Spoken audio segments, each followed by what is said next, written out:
Morning, everybody. Good morning. Good Morning.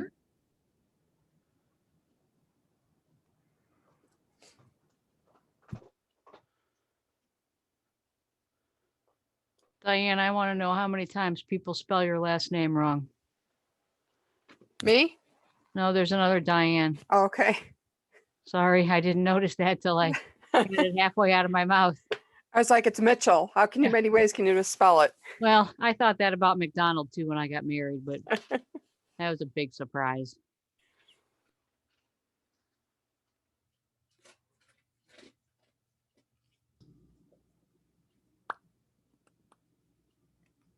How's everybody doing today? Awesome. I love that.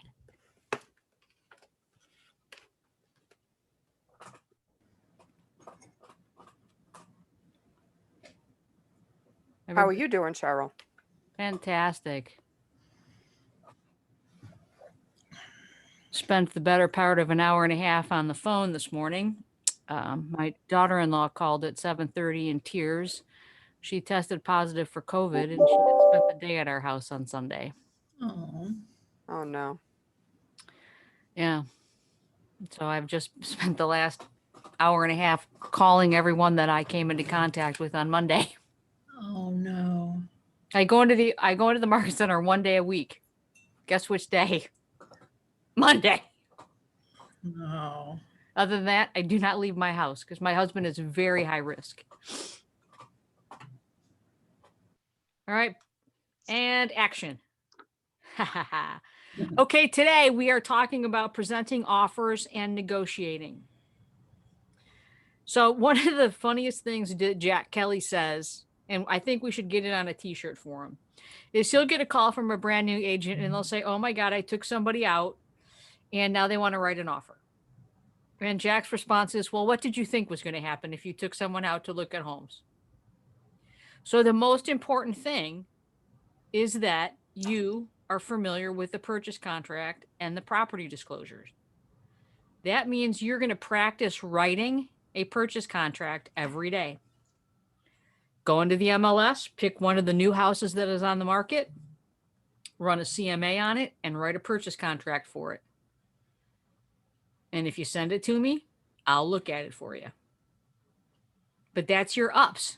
That's how you get really good at presenting offers, is knowing the material that you use. I liken this as when we go into the operating room, and if we're going to have surgery, we obviously want the surgeon to have the best tools, right? And our tools are the purchase contract. Cheryl, can I add something? This is kind of funny. We were just talking about, 5 years ago, how I started and stuff. My very first contract, same thing happened. I had to write a contract and I was like, oh my gosh, I don't know how to do this because I didn't practice. So this is very, very good advice to practice. I sent the offer to my clients to sign without a sales price in there. It was blank. And I was like, wow, if that doesn't scream newbie, I don't know what does. We would like this for free. Yeah. Or just fill in the blank. Right, fill in the blank. I'm just going to give you a blank check. That is hysterical. But it happens, right? It happens. Maribel, we got a question here. Did you take a staging class or are you just naturally gifted? I'd like to think both, or naturally gifted. But yes, I did take a staging class. So through MRED, through Main Street, Main Street does offer. So I am certified stager, but it just, I think the more, and you guys can probably all see this, the more you go into houses, you get more and more ideas and visions and Pinterest and all this fun stuff. So yeah, and they do offer a couple classes a year if you want to be a certified stager. The class didn't, I'll tell you this though, the class gives you the certificate. It didn't teach you really how to stage, I'll be honest. It talked about colors, neutrals, but it really, besides a nice certificate that I needed, it didn't really teach you the staging part of it. Interesting. Good to know. Yeah. Okay. So we have just taken a buyer out Taking our buyer out, Billy Harmony. Billy wants to write an offer. What's the first thing that you think we should do?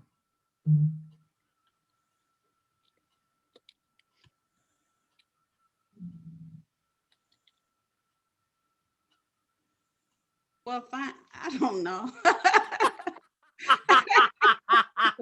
Should we Hold do that. a quick CMA to see if their offer is on market value? So you want to run a quick CMA?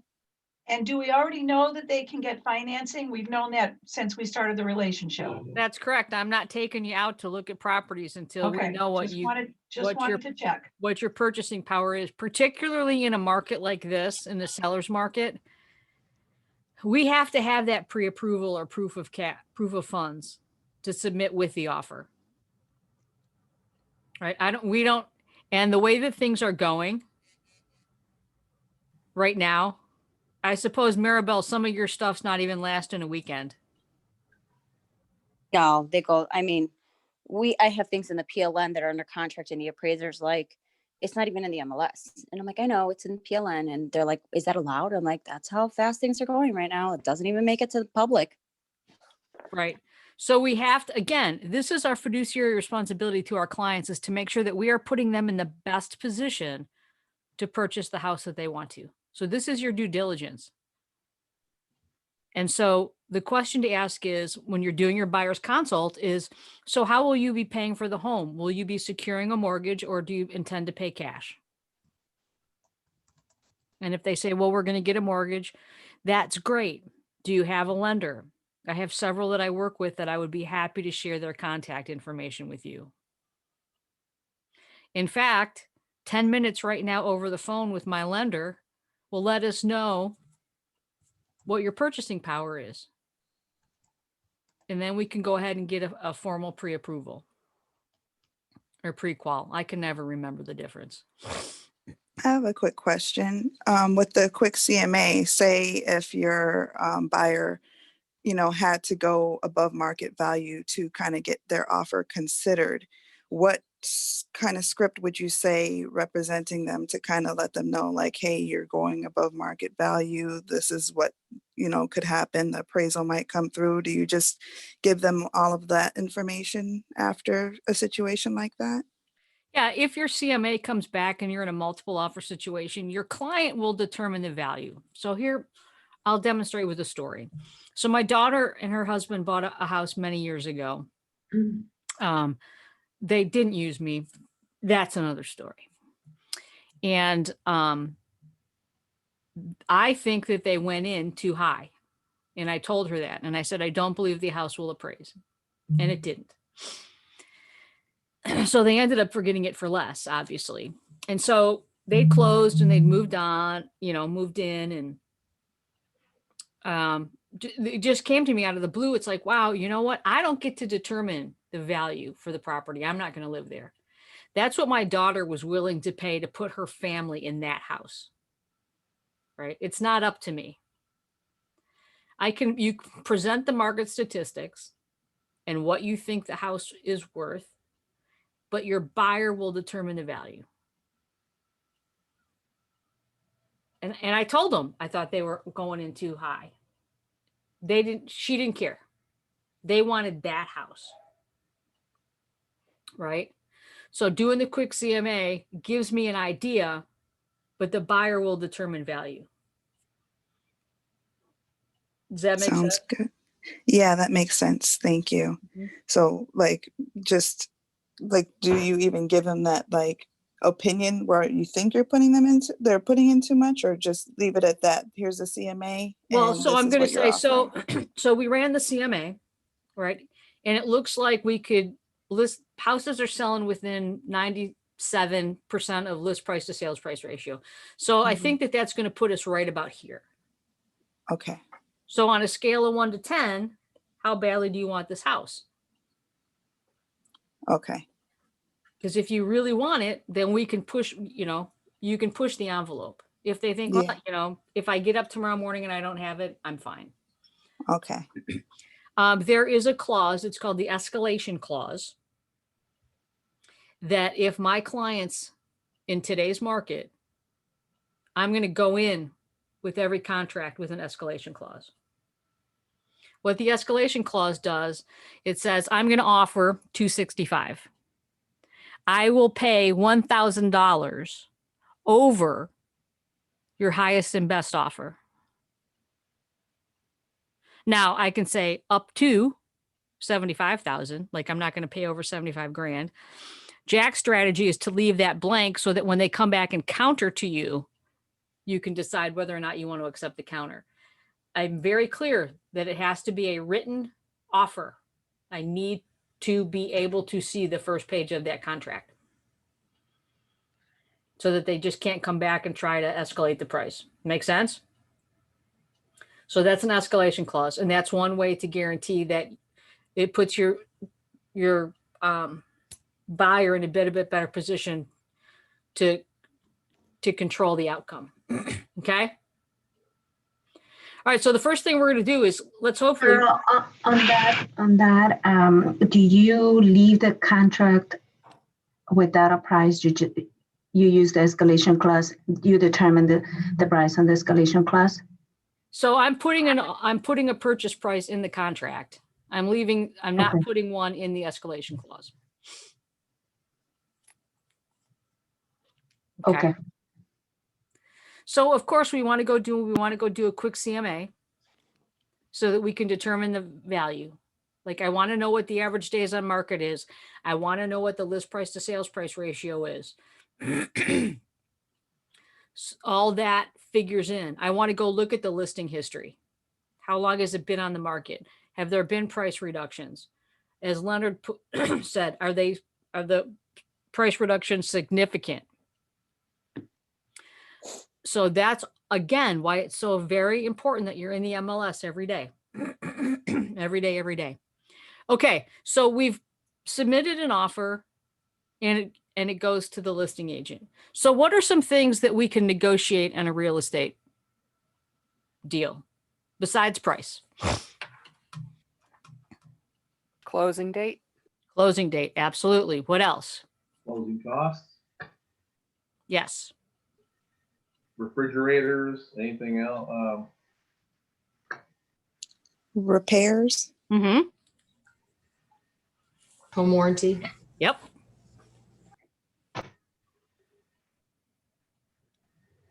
Inspection waiver. Yep.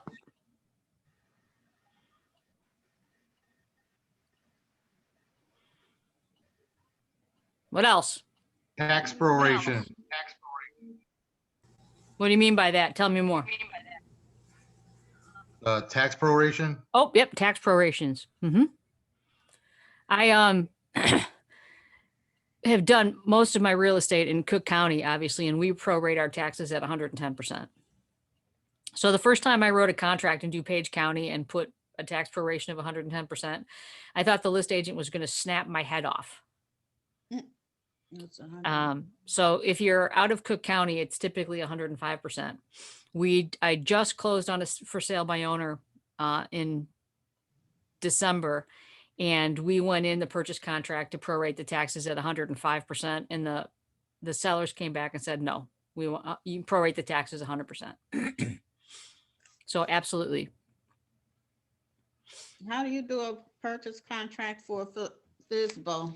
The same way they pay you the commission and everything? I did not collect commission from the sellers. Oh, okay. It was a unique situation. My daughter and her husband had been renting the house for 8 years. Oh, And they had been looking to purchase it for a while, and we could never come to terms. So I said, I'll tell you what, I'll represent both of you. I won't collect a commission on either side, and we'll waive the home inspection. oh, okay. So I probably saved the sellers about 20 grand. Yeah, so they were happy. Yes. So there are unique situations, obviously, Yeah. but we still submitted, and we both used the same attorney. Mhm. And they negotiated that my son-in-law paid for all their legal fees. So Oh, everything is negotiable, yes, that's what they taught us in class. Everything is negotiable. right? How many people on this call live with someone else? Yeah. How many people on this call have conversations with themselves. Yeah. You today have negotiated with someone else. We have to do it in different voices if it's with ourselves. No, that's what- Sometimes you change clothes too, just to make it more Yeah. authentic. It takes longer, but It's worth it. yeah. Gosh. Oh. Cheryl's gonna say, get off right now. No, I was thinking of two things actually. One is I used to have this cartoon on my desk. It said, of course I talk to myself because sometimes I need expert advice.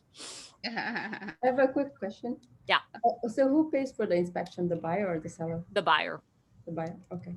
Thank you. But that's negotiable too, right? Oh, okay. The other thing that you negotiate with and never win are dogs. Mhm. I plead with them sometimes, like they understand what I'm saying. Okay, so price is going to be the number one thing that you're going to negotiate about typically, Mhm. right? So that's why, again, why it's super important that you know what the market will bear. Closing date, typically the second thing. I did a deal in March where the sellers wanted a faster closing date. And our negotiations literally were, oh no, I'm sorry. We got the offer, was list price, and didn't like the close date. Literally the negotiations took about 3 minutes. Because once we agreed on a closing date, then we were good to go. When we did the for sale by owner, we had to be under contract and closed by December 15th, or they would not do the deal. So in a situation like that, I called my son-in-law's lender and I said, look, here's the deal. We have to close by December 15th. And I know that you can't guarantee that to me, but you need to understand that I need verification from you that you can at least do your best to close by December 15th. And then I made sure that I was on top of that lender, right? Like, where are we in the process? Are we still on track to close on December 15th? Right. So we ended up closing on December 11th. But again, you're the orchestrator, right? You're the conductor. You're the one that has to create the urgency in the process with your allied resources. Now, the thing that you need to remember is that that lender owed me nothing. I was not his client. My son-in-law was his client. But I am my son-in-law's fiduciary, and I'm going to do everything I can to make sure that this deal goes through as efficiently and as effectively as proper. Okay. Sometimes you can negotiate where we're going to close. Although nowadays we're not doing closings. Contingencies.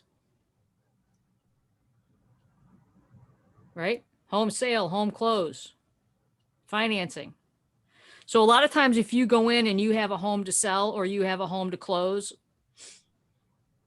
you're going to put right in the contract that if the seller continues to offer the property for sale, that if they get another offer, they can come back to you and you have 72 hours to remove your contingency, or they're going with the other offer.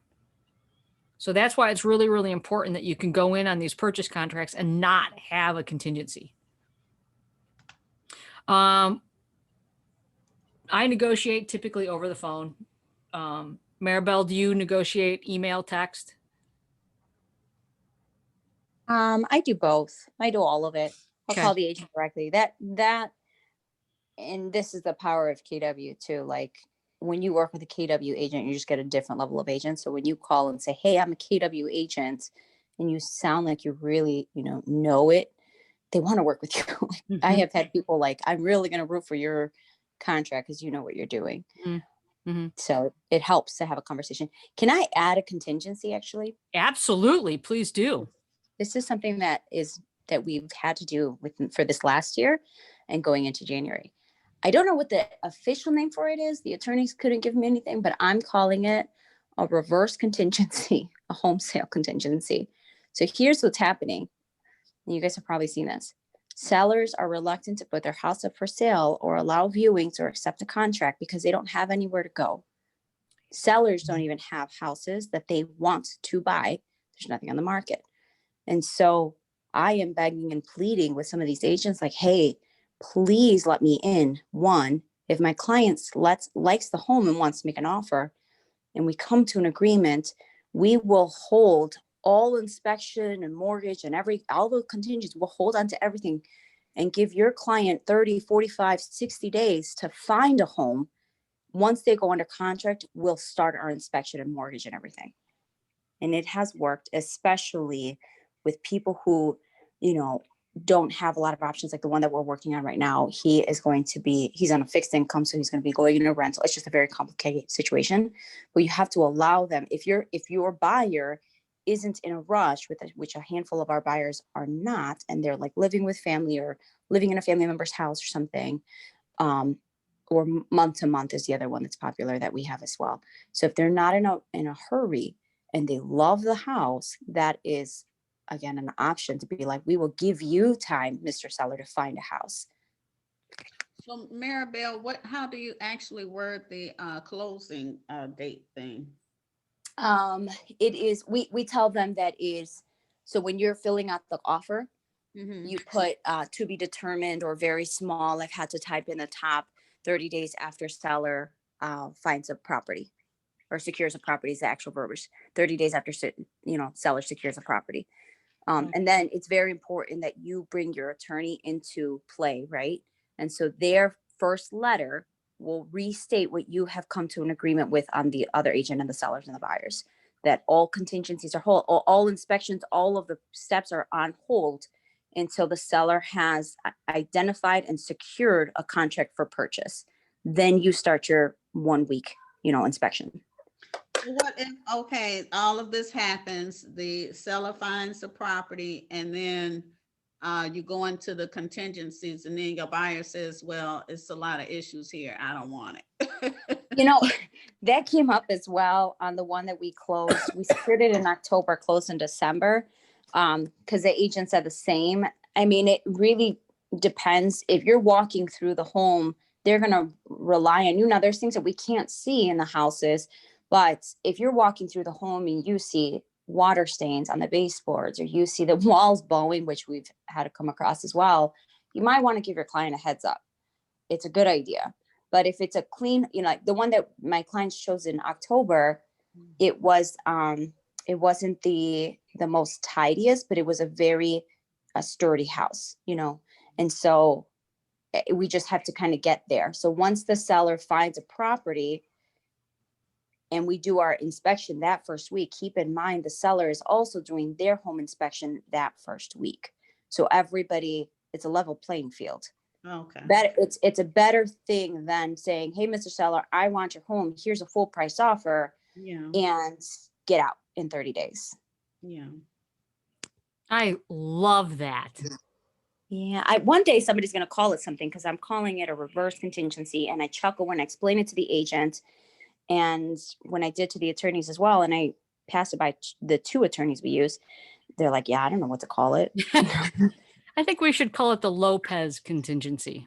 Hey, Maribel? Yeah. Quick question. I have a similar issue with a client right now.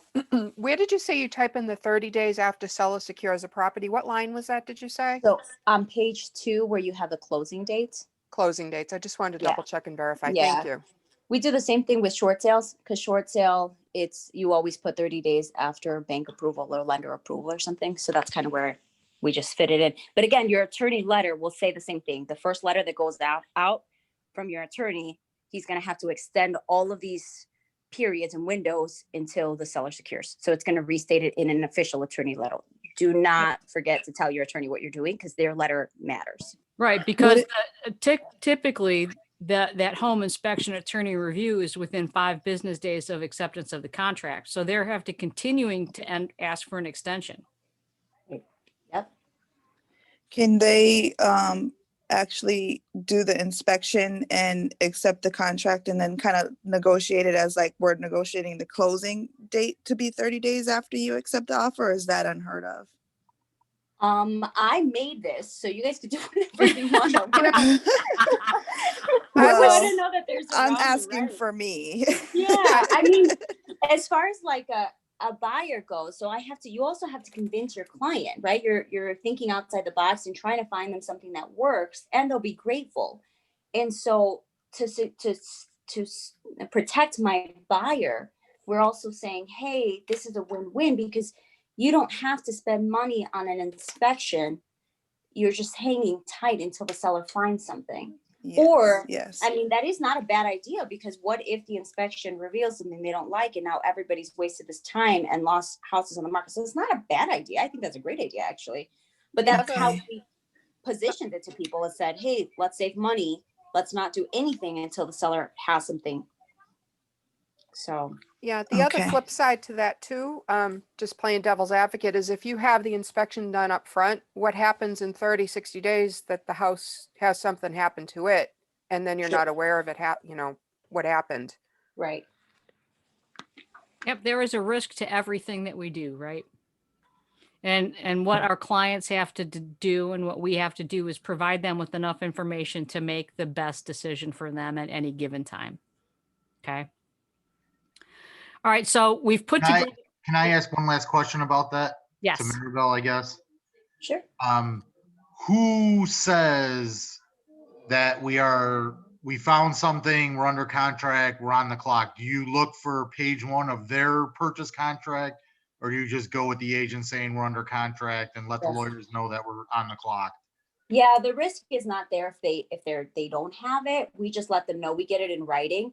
So they send us an email and I check in with the agent every couple of weeks to say, hey, how's it going? Have you found anything? And then I'm also trying to, like this last one, I was also trying to send them properties because I was like, here, how about this one? This is your price range.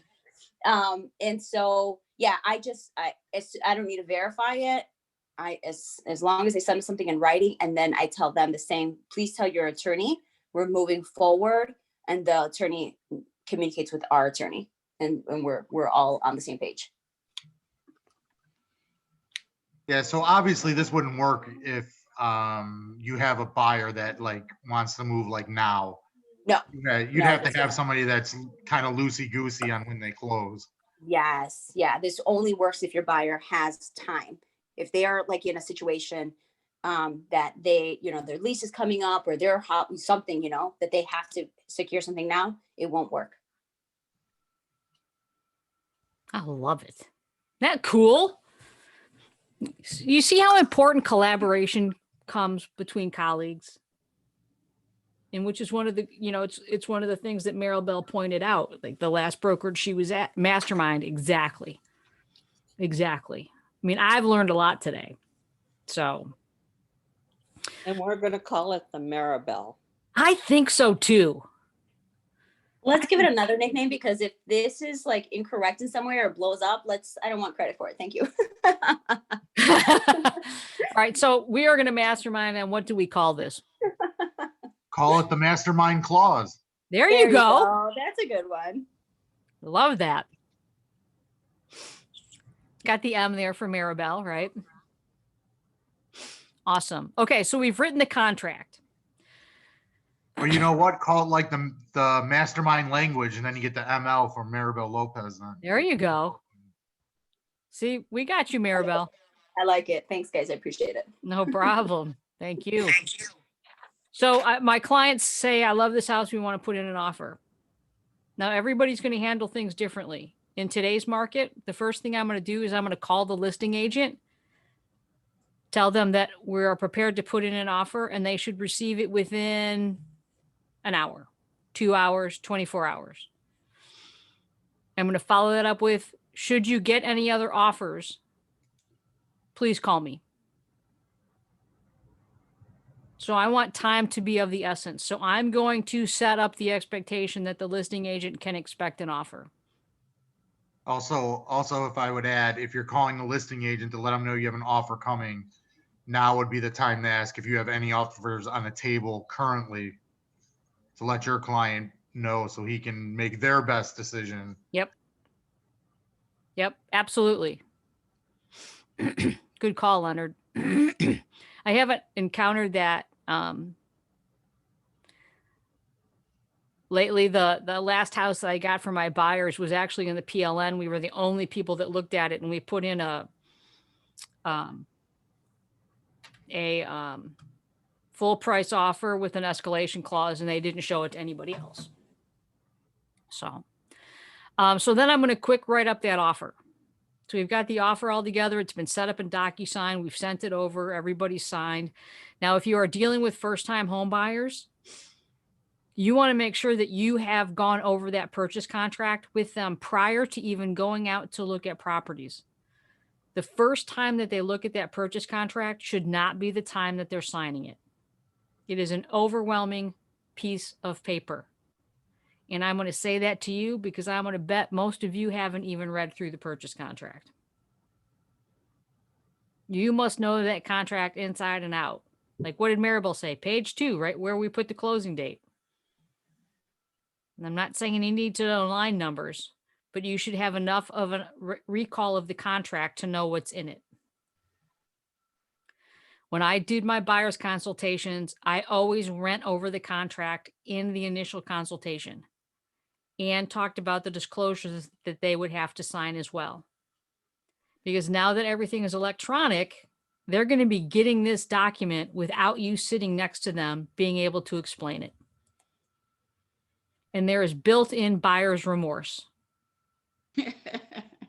So what I'm going to say when we send the contract over is, I'm going to say, so Mr. and Mrs. Buyer, here's what's going to happen. You're going to go to bed tonight, and at 2 o'clock, you're going to wake up in a cold sweat, and you're going to wonder, what did I do today? And you're going to text me in the middle of the night and tell me that you want to get out of the deal. I'm going to tell you that everybody feels that way. Here's what I want you to do. Feel the feeling, roll over and go back to sleep. I am not going to let you make a decision that isn't in your best interest. So you set the expectation that they are going to experience buyer's remorse. It is very normal. And you're surprised. You're going to be surprised if they don't have second thoughts. Right? So how much easier is that for your clients if they know that it's coming? Okay. Yes. I should probably know this by now. We write more than one contract at the same time? Are you talking about with same buyers on multiple properties? Yes. Okay. You can. Here's the thing. You have to be, what you don't want is to have both offers accepted. That can get a little tricky. Okay. All right. So we filled out the purchase contract. I have called the listing agent. We've talked about buyer's remorse. I am going to send an email to the listing agent.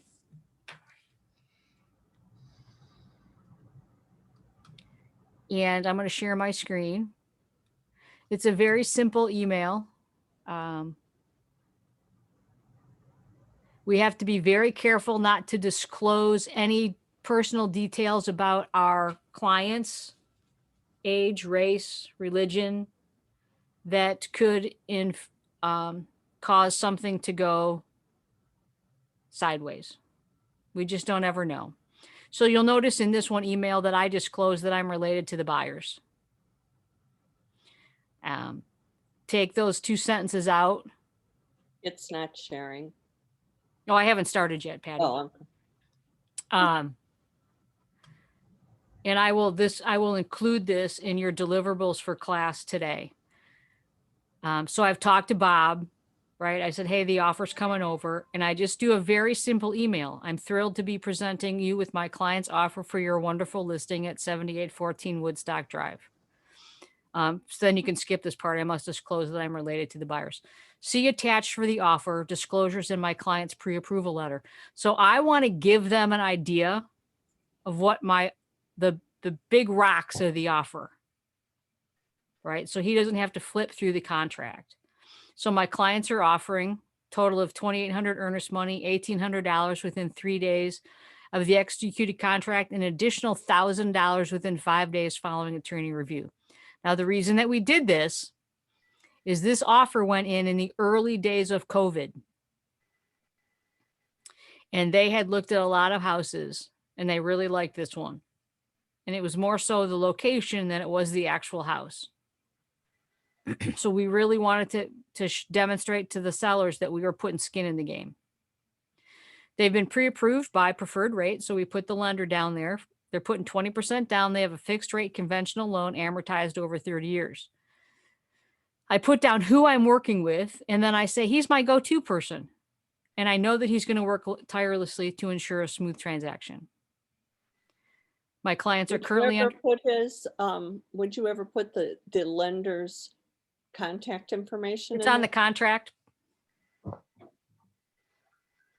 Again, a contract is not completely filled out unless you have the buyer's attorney's information and the lender attorney on the purchase contract. And that's on page 13. So we're going in with the home close contingency, and I want the listing agent to know that. So I said they're scheduled to close on May 29th. Their closing date's flexible, barring the end of the year. If Illinois schools do not return for in-person classes, they'll be able to close on or around April 24th. Okay. I very much look forward to working with you and having a successful closing together. Please confirm receipt.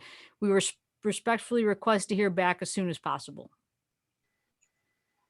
So right there, he's able to call his clients and say, so look, we got a full price offer. They're going to put 2,800 earnest money down. It's a 20% conventional loan, solid offer. They're going in on a home close contingency. Not a big deal. Right? Can I ask a question, Cheryl? Yes. Okay, so I'm a little confused. Now, I know you said, okay, at this point, they get this, the listing broker gets this, they're going to contact their client. Mhm. Now, I have heard that, you know, what in class, of course, all they tell you is that you present all offers because that's what's in the law, to present all offers. So in my mind, because I'm analytical, I'm thinking, okay, you just present them as they come along. But then I've heard that you gather them and put them in the Excel and then share them and then go over what's good and what's bad or whatever, what's best, what's not best.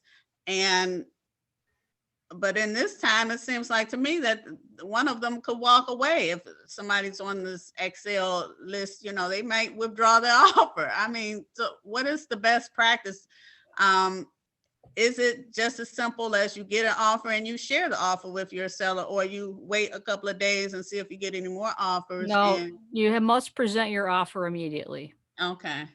That's So what here- we were taught. So, Right. yeah. So here's what happens. We're going to get multiple offers, right? Uh-huh. Hold on a second. No, Patty, I've never presented via Zoom, but that's a viable option. Back when I was first doing this, we presented offers in person. I wanted to get in front of the sellers and present my offer to them. That just doesn't happen anymore. Yeah. So I'm going to submit my offer. So I had a situation earlier this year where the buyer submitted a full price offer. And we didn't hear back. And I knew that the listing agent was waiting for additional offers. So you follow up, right? So we got a phone call from the listing agent saying that they'd gotten, yes, it is okay to do negotiations over text and email. So they got another offer, and after about a week or 10 days, they called and countered. And at that point, my buyers were just fed up. Okay. And so I said to the guy, I said, no, we're not going to counter. And so he used the whole, well, you know, houses are hard to come by. Again, this was like in April or May. And I said, well, you know, I can appreciate that, but actually I'm at another home right now with my buyers. We're looking. So I like let him know that we hadn't been sitting around on our hands waiting for him to get back to us. Right. And so we did not, and they ended up closing with someone else, and my buyers ended up buying something else, which Yeah, I 'cause think is a better fit for them anyway. But so a lot of times what'll happen is they'll wait 2 or 3 days, right? And then they'll get back and they'll call for what's highest and best. So like you have until noon on Monday to bring your highest and best, which is why, again, you want to go in with the escalation clause. So it might belay some of that. Okay. thank you. So I'm going to send this email along with the purchase contract and the signed disclosures, either attached to the email or via DocuSign. I will ask the listing agent what works best for them, because I want to make this as smooth and effortless on the listing agent as I do for my buyers. So if they say, go ahead and attach it to the email, I will download everything from DocuSign, attach it to the email and send it over. Or they'll say, no, just go ahead and send me everything in DocuSign. Okay. Then it becomes the negotiation. So if you're doing it on the phone, what you want to do as soon as you hang up the phone, let's say that Patrice and I are in negotiations on a contract. I'm going to hang up the phone from Patrice and I am going to immediately shoot her an email that says, hey, Patrice, just want to summarize our conversation. Because if it comes back and you need to have a paper trail, I want you to have one. That's right. So if you can see over here on my screen, these are, see these addresses right here?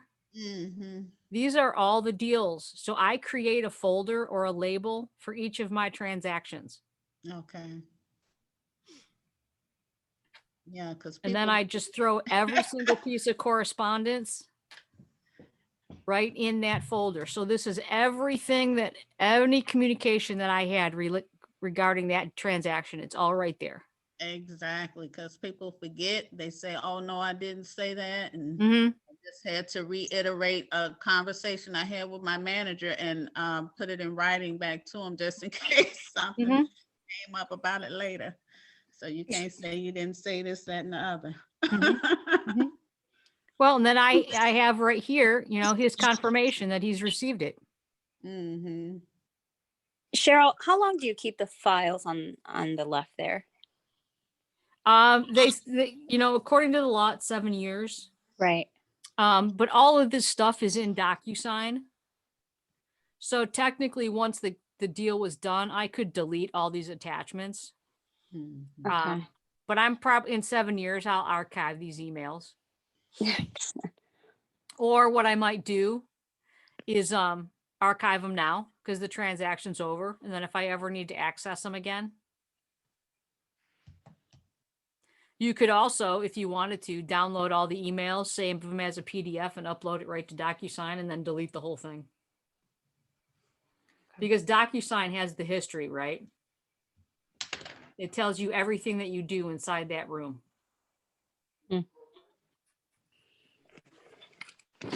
Thank you. You're welcome. And in 17 years, I've never had anybody ask me for my stuff. And I'm going to assume part of that is because I'm pretty compliant.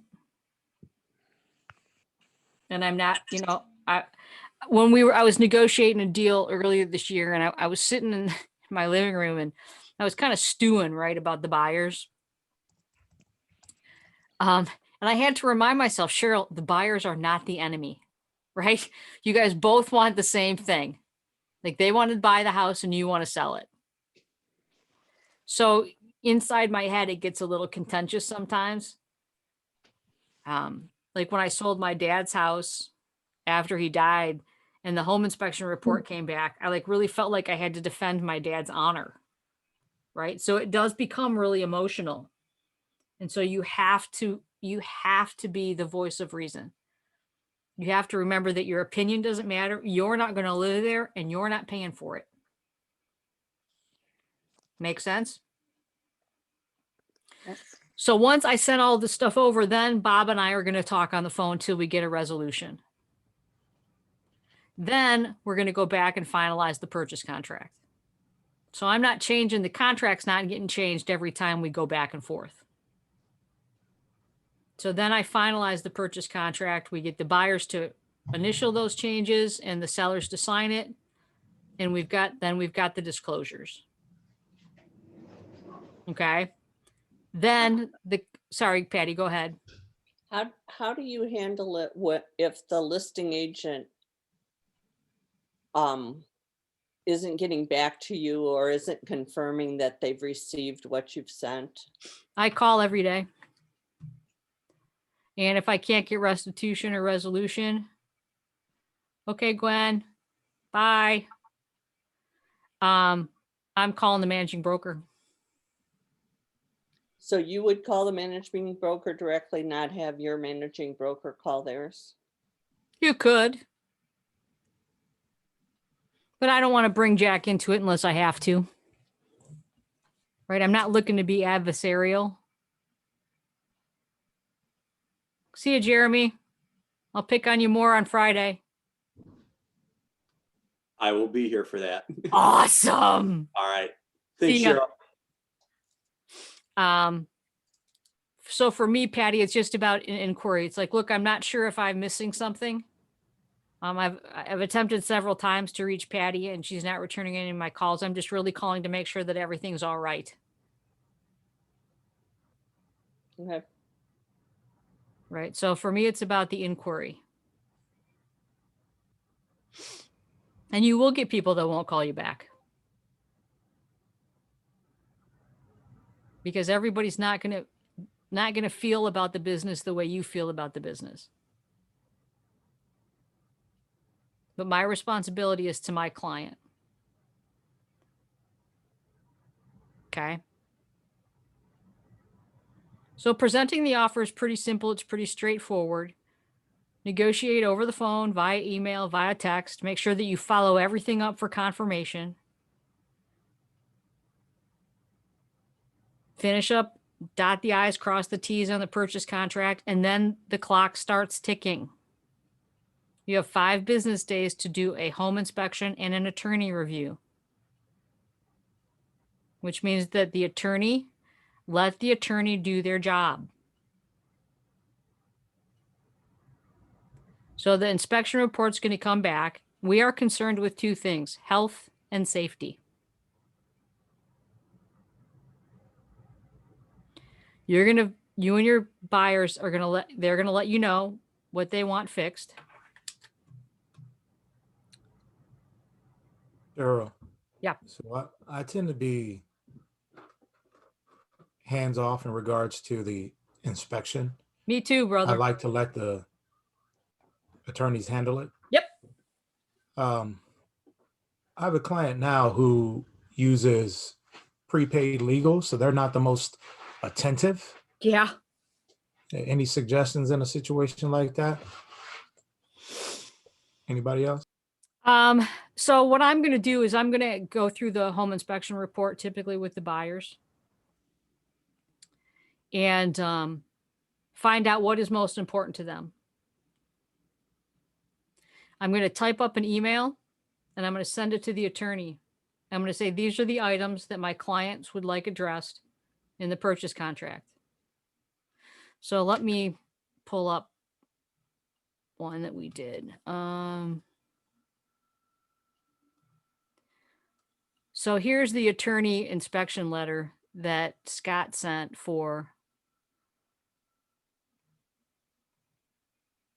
this office or this purchase. Let me share my screen again.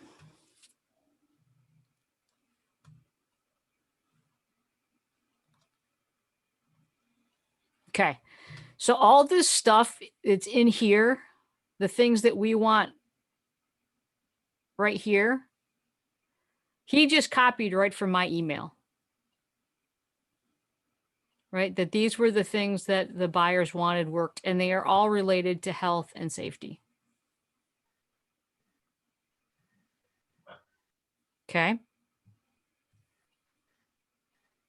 They weren't concerned about all the little teeny tiny things that were going on inside the house. Now, you can ask for these things to be fixed, or you see right here, in lieu of all inspection repair requests, buyers will accept a closing cost credit of $1,000. And then they would go in and fix it all themselves. Do you Okay. determine what that dollar amount is? So a lot of time it is you're getting quotes. Have a really good handyman in your network. Walter, I'm sorry, did that answer your question? Yeah. Yeah. I'm like you. I don't like to get involved in that. That's what the attorney gets paid for. But I will sit down and do a quick review with my buyers and then just type it up like, this is what we want fixed. Some of it, Patty, is just going to come from the years of experience you have inside houses. A lot of times I will go contact the listing agent and ask if we can get back into the house to do a cost estimate on a repair.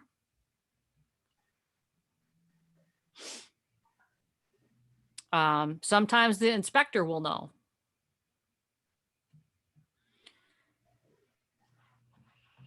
At that point, it's not a guessing game, but it's an estimate.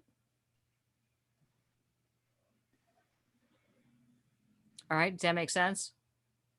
Yes. Okay, good. So that's how I handle the home inspection issues.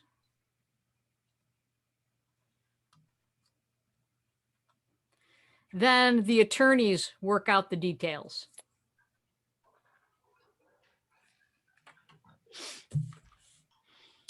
Sometimes you'll have to ask for an extension for one reason or another. But again, you have to make sure that you stay on top of that. And if at all possible, have 2 or 3 attorneys as a part of your allied resources of people that you like to work with who will communicate with you.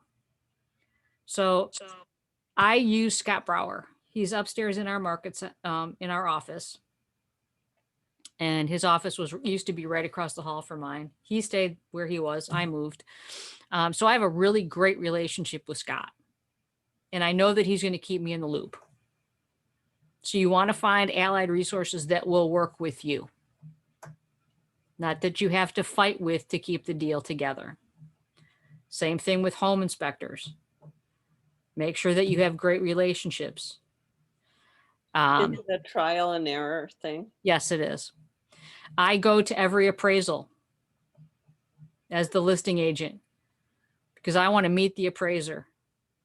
I want to give him or her my comps. And I want to be there if they have any questions. I always ask permission to share my information because I don't want them to assume that I think that they're not doing their job. When you submit the purchase contract, you're also going to submit the pre-approval letter and the signed disclosures.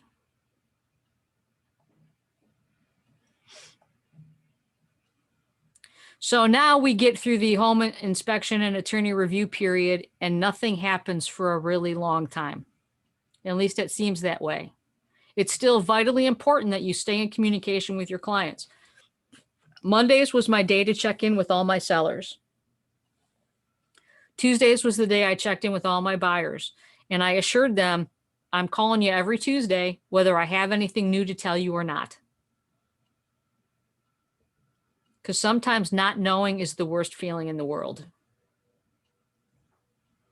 So I would rather call and say, hey, Mark, I got nothing new to tell you, than have Mark go a couple weeks or 10 days and not hear from me. Again, it's creating the experience for your clients. Right? Why does Maribel shop at Target? Because the experience that she gets there. It's like I drink Starbucks coffee because no matter where I go in the world, my coffee almost always tastes the same. I know what the layout of the store is going to be like, and I know what the service is going to be like. So I'm willing to pay for that experience. I've mentioned this before. There's a really great book out there. It's called The Experience Economy. It's well worth the read.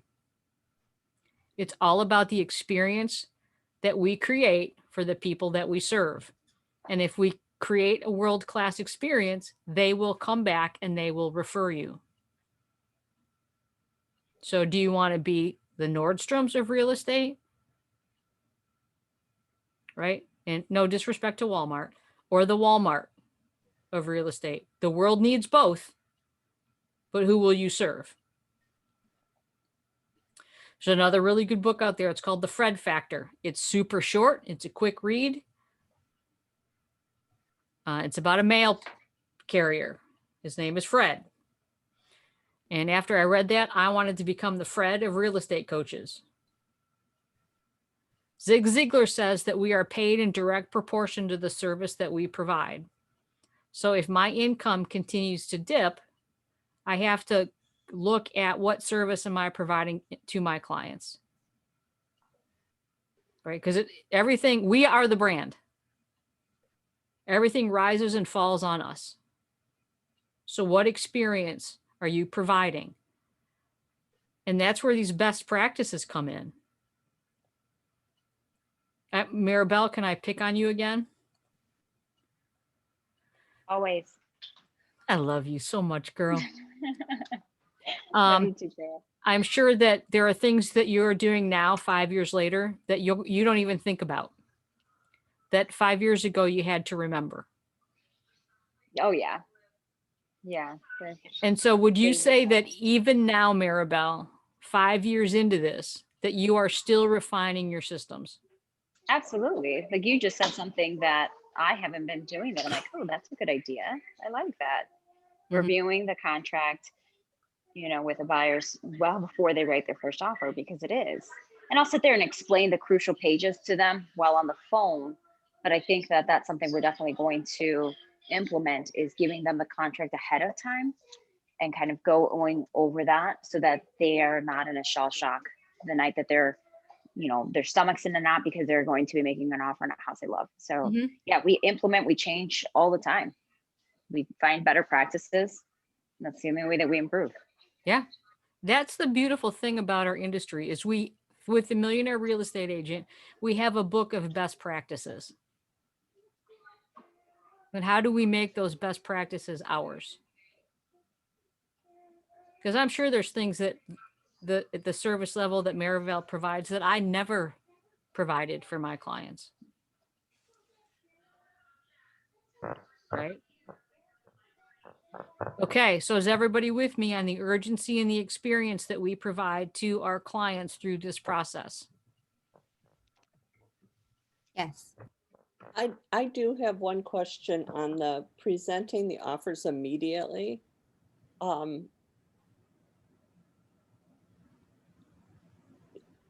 Is immediately mean absolutely right now, right when you get them, or end of day or anything like that? I'm going to call or text my client and say, hey, I just want to let you know we just received an offer. When are you available to review? What I don't want to do is call 3 hours after I've gotten the offer and say, hey, I got an offer about 11 o'clock this morning. That makes sense. Right. So again, it's about what would I expect if I was on the other end? And if I was listing my house, I would want to know the second an offer came in. That makes sense. Maybe my schedule doesn't permit that I can call right then and go over it with them. But I sure want them to know we got one in. Now, here's the beautiful thing, right? I'm going to pull the curtain back and reveal. They are working on command so that command, if you receive multiple offers, will crunch those analytics for you and present you with what is the best offer. Command right now in the state of Texas is writing purchase contracts.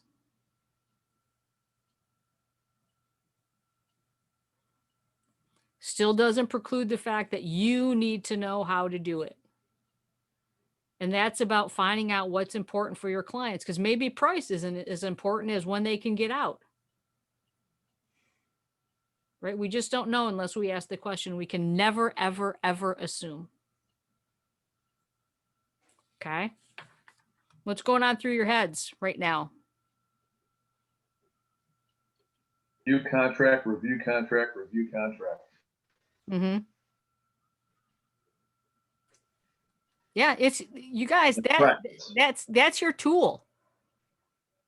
Right?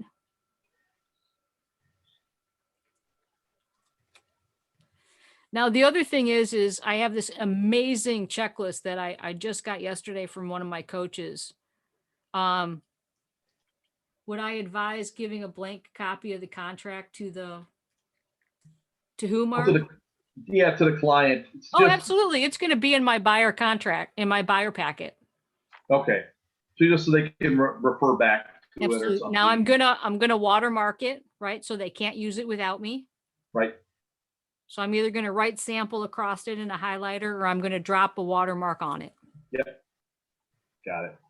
Absolutely. I want them to see it. I want them to be comfortable with it.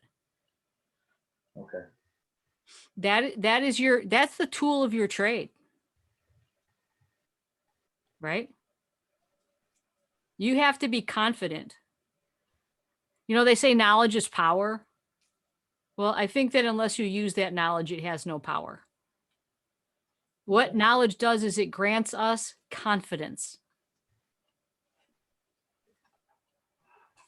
I want you to be able to know that contract, that you could pick it up at any time and be comfortable discussing it with anyone.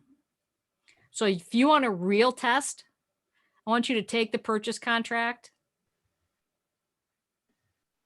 No, the 5 days does not include weekends. It's 5 business days.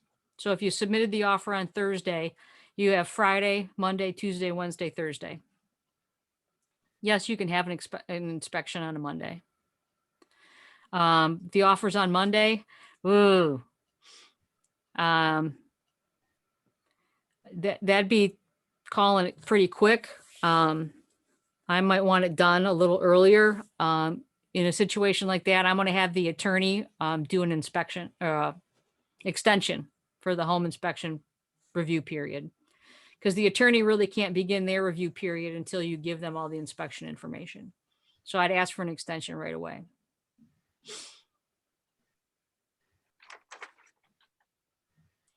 Yep, that was another class. And you can catch that probably in the next 2 weeks about what we do for our buyer and listing packets. And I forgot what I was saying. You're welcome. Got a checklist of. Oh, so I got from this your- great checklist from my coach yesterday, and it didn't look as pretty as I wanted it to. So I spent quite a bit of time on it yesterday, getting it to what I thought was a really decent, aesthetically pleasing to my eye. And I will include that in our notes today. And it pretty much walks you through what you have to do in Command for the phases and stages that a transaction goes through. Very cool. Yeah, it was really cool.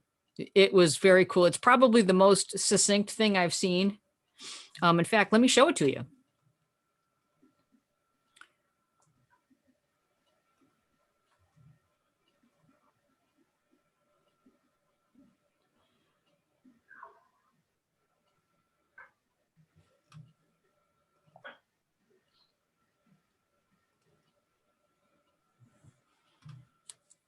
Okay, see this okay? Yeah. So I put up here who the buyer is, the address. So when you first meet the client, what do? Do I have an email address? Do I have a phone number? All of this nurture stuff. Then you get down here. That's great stuff. Isn't it?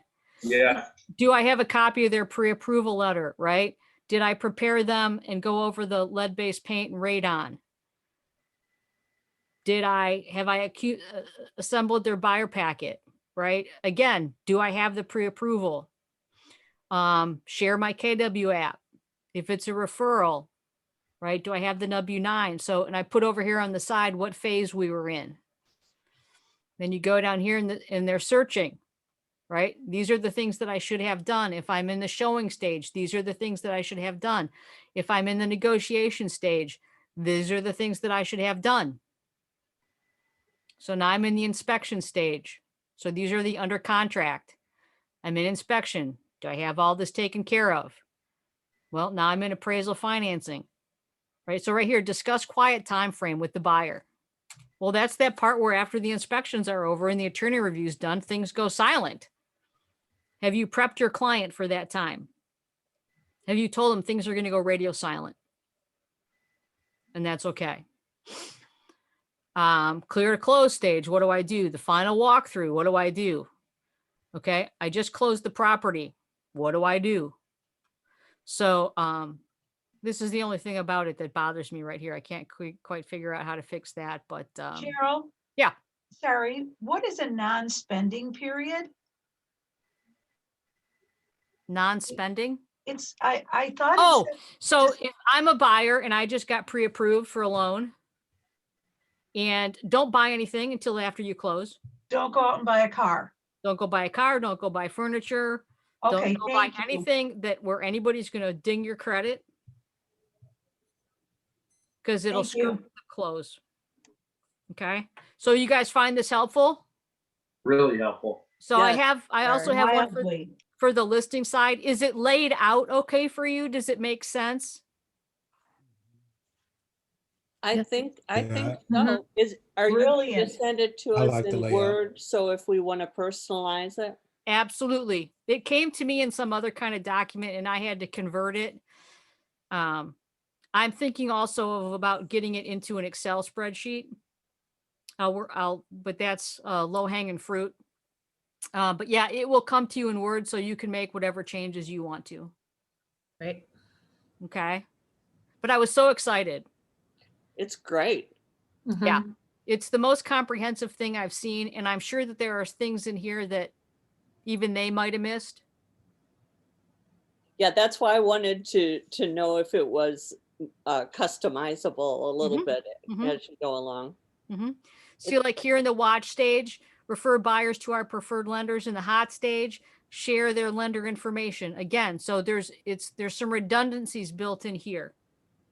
And that's a good thing. Like I would not take this out of the hot stage just because I took care of it over here. And Cheryl, did you say we've got the equivalent for a listing? Yeah, it's right here. Thank you. Yep. In fact, I was so excited about this last night. I finished my last coaching call at about 7:45 last night. So here's the listing one.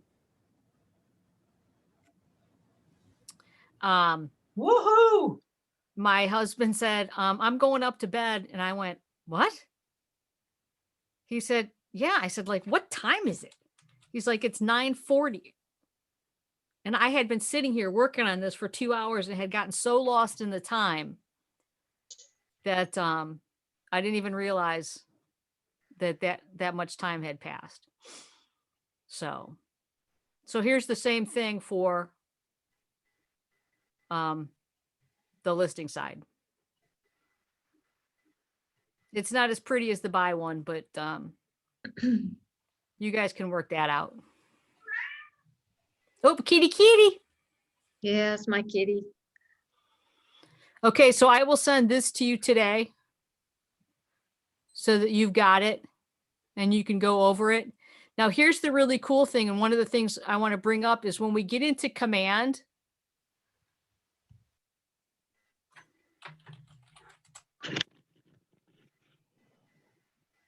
and that list I just showed you,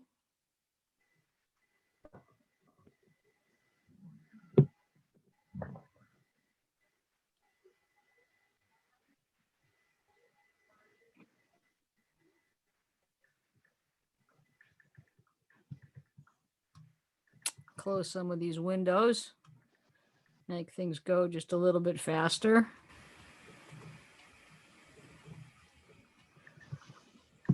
Could you share with us that attorney letter about the inspection with the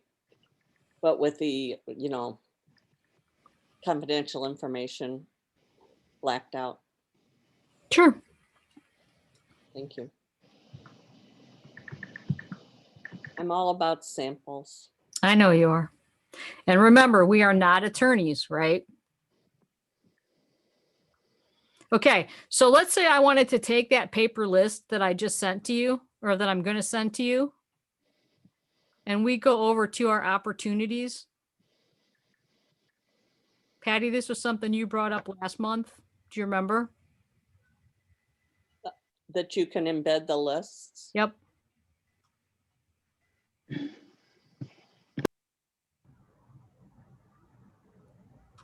So let's go over here. So you see how this is kind of set up like Trello? So you remember from the list, it said searching, showing, negotiations. So I can go in here and I can edit the stages. And I can add whatever I want. So everything that's on that list, I could add in here if I wanted to. So that I never have to think about it again. I can also turn it into a smart plan and assign it to the client. Boy, this thing's running real slow today. Right? So I could go in and create a smart plan, and I could call it listing action plan. So here's when I started. And I just go in and I write down my tasks. How many days in between? What do I do? Right? And then every day when I log into command,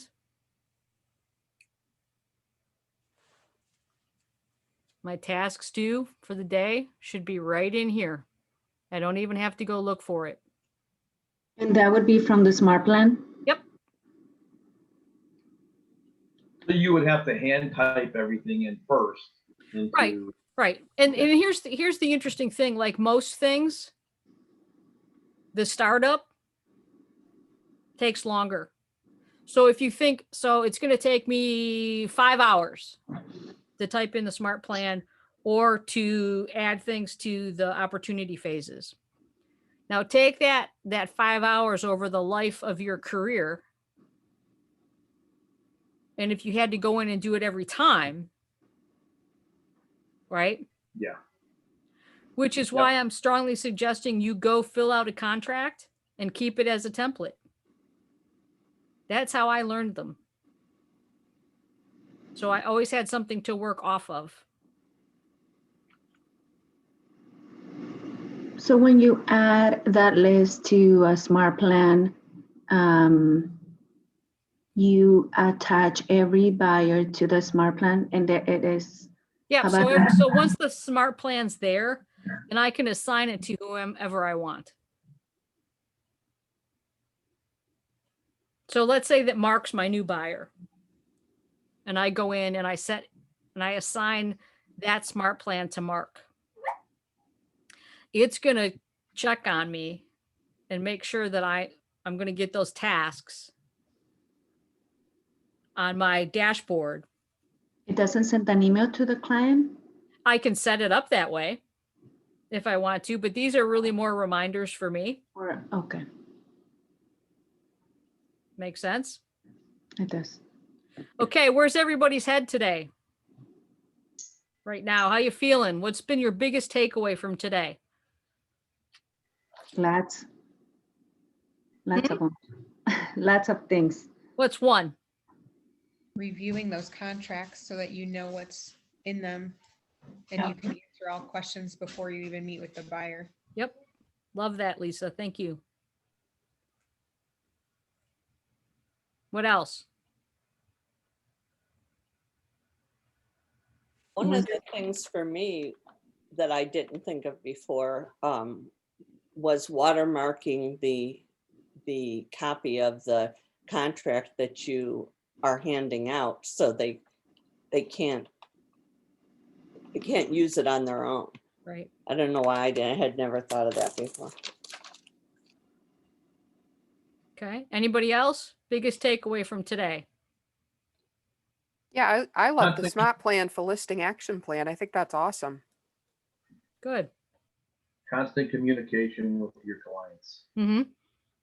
Right. What works best for you? You want to call every Monday? You want to text every Monday? You want me to send you an email? I find that you cannot over communicate enough. And that's something that I haven't mastered yet, because in my brain, if I do something, I think everyone knows I did it. Yeah. And that is far from the case. Just to pipe in for a second about communication, I went, as soon as I got my license, I went on like some local moms Facebook pages and said, what are some good takeaways or bad that you've had experiences with as a realtor or with a realtor that I can learn from? And all these moms came on and said their realtors did not communicate enough with them Mhm. during the process, that they felt like they had to do all the legwork and to track their realtor down. Mhm. So communication sure is the key. You cannot over communicate. I have never had somebody call me during a real estate transaction and say, Cheryl, you have talked too much to me. Okay. I liked the mastermind language, AKA the Maribel Lopez Yeah. language. That boy, what a big takeaway. And what an amazing service to offer to a potential seller and to your buyer. Because that's the biggest fear, Right. is that they're going to be homeless. Right. I've had more sellers say, you know, I'd love to list my house. I'm afraid I won't have any place to go. Maribel, you're brilliant. I don't know about that, but I do have my days. you have your I used to have this other cartoon. It says the kid shows glimpses of brilliance. For a second. Yeah. Those ideas happen, Cheryl. Yeah. Usually because I'm desperate for something like What my house. what do they say? Necessity is the It's mother of invention. Well, it works over here. Yeah, it does. Maribel, I asked you a private question in the chat. Did you see Yeah. it? I think I did. I might have responded to somebody else on accident. Yes, anytime. Give me a call. Okay. Cool. The escalation clause, I'll go ahead and attach it to the email. I use the one from Fox Valley, but you can go to your local board. Like if you belong to Main Street, you can go to succeedwithmore.com and go to their contracts and forms. We have one on command, don't we, Cheryl? You know, I haven't looked Yeah. lately because I've been using it. Yeah, most of somebody uploaded it. Yeah. So I will keep a folder on in my documents of all of the forms that I need. Right, in the event that I'm going to do wet signatures, like I'm going to print them out and the client's going to hand sign them. Because you will get some people that will not be comfortable doing electronic signatures. Have you guys ever had to do those heartfelt letters from your buyer to the seller to add to the offer? Anybody do that? Yeah, you know, I used to do that all the time, and I have heard recently that they are strongly suggesting that we no longer do that. Oh, really? Yeah. What's the why? I'm just curious why. Fair housing, steering. That's a good point. There is an article about that on in Men. Yeah. There's this one video that I normally play on YouTube. A guy is a musician and he wrote lyrics to a song and sang it and sent it to the sellers. My goodness. Yeah, I don't know if I can find it right quick or not, but it was beautiful, but they don't want anything to I guess in any way, shape, or form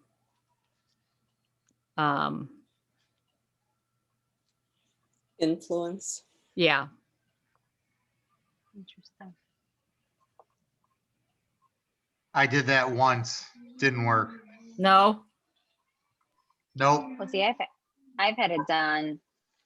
We did the same. We've done the same, and we won it. But then I had a property, one of our rentals we sold, and we had multiple offers, and it was the offer that came with the story behind it that confirmed for me that those buyers loved the home, and it was going to be very, very difficult for them to back out of the house because people get cold feet all the time. Oh yeah. And then, I had this one in Chicago that 2 times in a row, we got a buyer for no apparent reason that backed out because they had gotten cold feet on the house.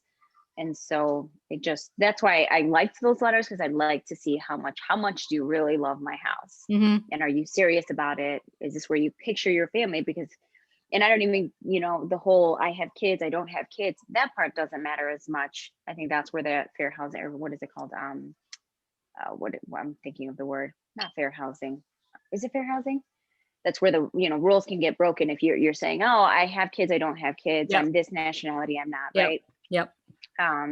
But I think it's more just telling the family how much they love the home and how much they intend to make it their own. So if it's like an emotional sale where somebody's like, oh, I grew up here and this is my family's home, and you throw in that letter of how much you love it and you're going to make it your own, I mean, it's worked. But now we'll have to make sure that we filter through the buyer's letter to make sure that we don't Yeah, say that too there's no much. giveaways, right? Yeah. So I found the video. I won't play the whole thing, but I'll give you an idea of what they did. Can you hear it? Just barely.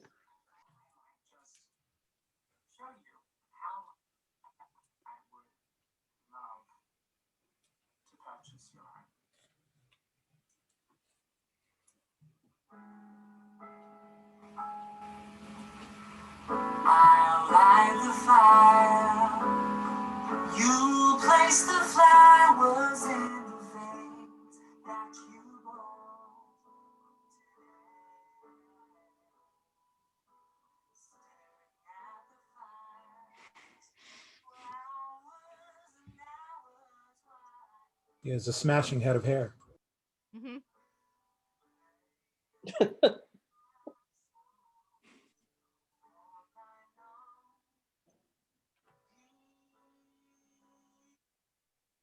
I remember those days, Patty.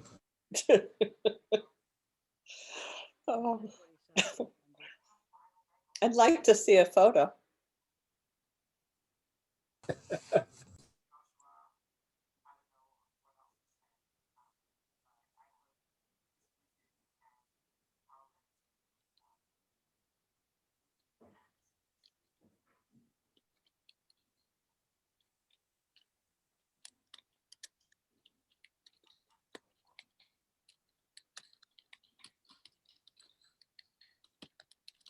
I've been in a lot of situations, Maribel, I'm sure you have too, where there's been multiple offers, and oftentimes the fact that particularly if it's an estate sale or like a parent has died and someone has emotional attachments to the property, that they're willing to oftentimes go with the lower priced offer because of who's moving into the home. Right. Yep. So you can't overlook that emotional appeal. Yeah. Okay. Well, it is 11:35. I want to thank you so much for hanging with me today. I appreciate that. What are we doing next week or on Friday? Let's take a quick look and see what we're doing on Friday. Okay.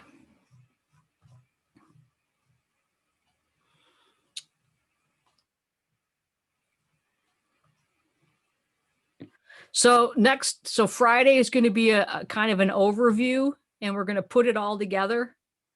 And then I will start the whole process over again on the first Tuesday in February. And you are, of course, more than welcome to attend as often as you like.